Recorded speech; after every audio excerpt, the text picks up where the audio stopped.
দুইটি মাসালা আছে গুরুত্বপূর্ণ। ওয়ান জোজামা বিনতে ওয়াহাবিন রাদিয়াল্লাহু আনহা, জোজামা বিনতে ওয়াহাব, ওয়াহাবের মেয়ে জোজামা রাদিয়াল্লাহু তাআলা আনহা থেকে বর্ণিত, তিনি বলেন, হাজারতু রাসূলুল্লাহ ফি উনাস, আমি রাসূলুল্লাহ সাল্লাল্লাহু আলাইহি ওয়াসাল্লামের কাছে কিছু লোকের সাথে গিয়ে উপস্থিত হইলাম। ওয়া হুয়া ইয়াকুল, তখন তিনি বলছিলেন, তখন তিনি এই বিষয়টি আলোচনা করছিলেন। তা নবী করিম সাল্লাল্লাহু আলাইহি ওয়াসাল্লাম এই ধরনের মাসলা মাসাইল আলোচনা করেছেন। অনেকে মনে করে, আরে এইরকম মাসলা মাসাইল আলেমরা আলোচনা করে কেন? প্রয়োজন, আপনার জানার প্রয়োজন। যদি এগুলো আলোচনা না করা হয়, এগুলো যদি জানানো না হয়, তাহলে অনেকে হারামে লিপ্ত হবে, অনেকে নাজায়েজ কাজে লিপ্ত হবে, অনেকে হালাল কাজটাকে ছেড়ে দিবে সন্দেহের ভিত্তিতে, না এটা হয়তো করা যাবে না। তাহলে বিষয়গুলি স্পষ্ট হইতে হবে। যদিও বিষয়গুলি হয়তো একটু লজ্জাকর, সাধারণত এই বিষয়গুলি হয়তো লজ্জাকর বিষয়, কিন্তু আলোচনার প্রয়োজন রয়েছে এবং জানা জরুরি রয়েছে একজন মুসলিম নর অথবা নারীর জন্য।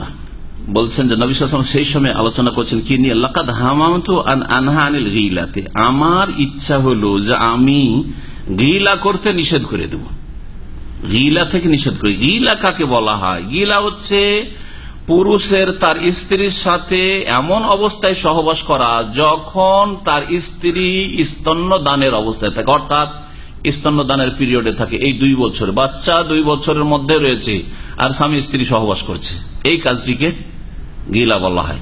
অথবা পেটে গর্ভধারণ করেছে তার স্ত্রী, পেটে বাচ্চা আছে, ও অবস্থায় সহবাস করা।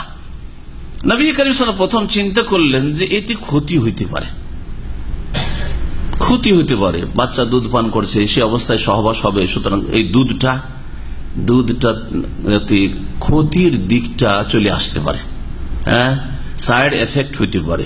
হ্যাঁ, এই জন্য নবী সাল্লাল্লাহু আলাইহি ওয়াসাল্লাম ইচ্ছা করলেন যে না, যখন বাচ্চাকে দুধ খাওয়ানো হয় তাহলে 2 বছর ধরে দুধ খাওয়ায় একজন মহিলার, হ্যাঁ, এটা হচ্ছে ন্যায্য হক একটা শিশুর।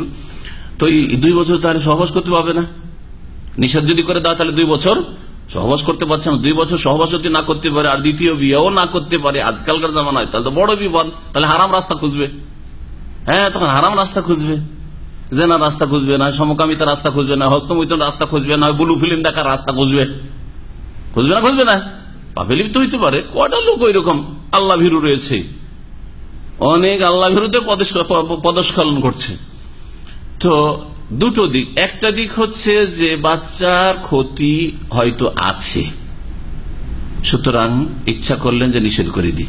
কিন্তু আর একটা দিক হচ্ছে যে যদি নিষেধ করে দিই আর তার একটি স্ত্রী থাকে, তাহলে তার দ্বারা গুনাহ হইতে পারে, পাপে লিপ্ত হইতে পারে। এই ক্ষেত্রে এই দিকে একটা স্বার্থ, ওই দিকে একটা স্বার্থ। কোনটা বৃহৎ স্বার্থ? বৃহৎ স্বার্থ কোনটা? গুনাহ থেকে বাঁচানো। এইটিকে নবী করিম সাল্লাল্লাহু আলাইহি ওয়াসাল্লাম প্রাধান্য দিলেন, যার ফলে ইচ্ছা তো করেছে নিষেধ করার, তারপর নিষেধ করেন নাই। এর দ্বারা আমরা শরীয়তের একটি নীতিমালা জানতে পারলাম যে যখন দেখবো যে এই কাজটিতে একটা ক্ষতিও আছে, একটা লাভ আছে, লাভটা নেবো না ক্ষতি থেকে বাঁচবো? হ্যাঁ, কোনটা বড়? না, লাভ জরুরি নয়, দেখতে হবে যে কোনটা বড় স্বার্থ, বৃহৎ স্বার্থ। হ্যাঁ, সবসময় নয়, হয়তো ক্ষতি অল্প আছে আর লাভটা অনেক বেশি, তখন লাভের দিকটাকে প্রাধান্য দিতে হবে, ঠিক না? কিন্তু দেখা যাচ্ছে যে লাভ আর ক্ষতি যদি সমান সমান হয়, তখন ক্ষতির দিকটাকে প্রাধান্য দিতে হবে, যে ক্ষতি মুক্ত রাখতে হবে, হ্যাঁ, ক্ষয়ক্ষতি মুক্ত রাখতে হবে। তো বৃহৎ স্বার্থ যেটা বলছি, বৃহৎ স্বার্থটাকে অগ্রাধিকার দিতে হবে, এই নীতিমালা এই হাদিস থেকে বোঝা যায়। নবী করিম সাল্লাল্লাহু আলাইহি ওয়াসাল্লাম ইচ্ছা করলে যে নিষেধ করে দিই যে যতদিন তোমার স্ত্রী, হে মুসলিম, দুধ পান করাচ্ছে বাচ্চাকে, ততদিন সহবাস করবে না। অথবা যতদিন পেটে বাচ্চা আছে কি করতে পারবে না? সহবাস করবে না। তাহলে বাচ্চা থাকলো পেটে 8 মাস 10 মাস এইদিকে গেল, আর তারপরে 2 বছর, তো প্রায় 2.5-3 বছর তো স্ত্রীর কাছে যেতে পাওয়া যাবে না। হ্যাঁ, সমস্যা। ইচ্ছা করলেন, কিন্তু তারপরে দেখলেন, ফানাজার তো ফির রোমে ও ফারিস, আমি চিন্তা করে দেখলাম বা গভীরভাবে দেখলাম রোমানদেরকে এবং পার্সিয়ানদেরকে। আর রোমান আর পার্সিয়ানরা তখন সভ্য জাতি ছিল, উন্নত জাতি ছিল। তারা কি করছে? ফায়দাহম ইয়গিলুন আওলাদাহম, তারা তাদের ছেলেদের পেটে বাচ্চা গর্ভে আছে তাদের স্ত্রী, অথবা বাচ্চারা দুধ পান করছে, এই 2 অবস্থায় তারা এই গিলা করে থাকে, অর্থাৎ স্ত্রীদের সাথে মেলামেশা করে থাকে।